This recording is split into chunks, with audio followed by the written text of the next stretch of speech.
takapena ground patauti natural ari kukoka puta itoti yandidiwe Shettoh takazobvisa fie ndaikwata kwata mwana imboma isabatwa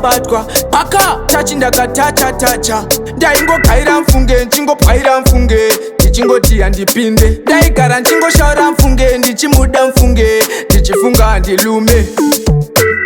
Ndaiti Ndichamutora kana ndane mari kusasiya murudo hamushande mari izvo akatondida zviri totali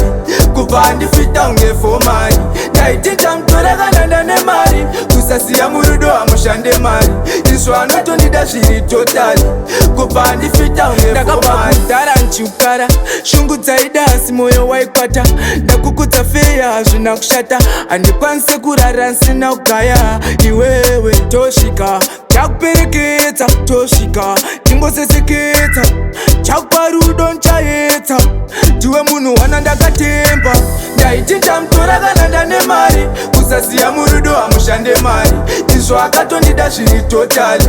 kubva handifita unge fomari Ndaiti Ndichamutora kana ndane mari kusasiya murudo hamushande mari izvo anotondida zviri totali kubva handifita unge fomari Shettoh takazobvisa fie ndaikwata mwana imboma isabatwa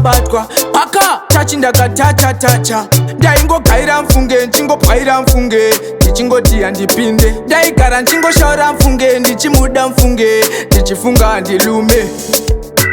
Ndaiti Ndichamutora kana ndane mari kusasiya murudo hamushande mari izvo akatondida zviri totali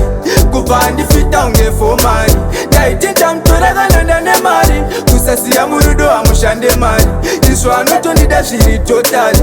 kubva handifita unge fomari ndakabvakudhara nchiukara shungu dzaida asi mwoyo waikwata ndakukudza feya hazvina kushata handikwanise kurara nsina kugaya iwewe tosvika chakuperekedza tosvika tingoseseketsa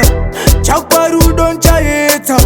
ndiwe munhu wana ndakatemba Ndaiti Ndichamutora kana ndane mari kusasiya murudo hamushande mari izvo akatondida zviri totali kubva handifita unge fomari Ndaiti Ndichamutora kana ndane mari kusasiya murudo hamushande mari izvo anotondida zviri totali kubva handifita unge fomari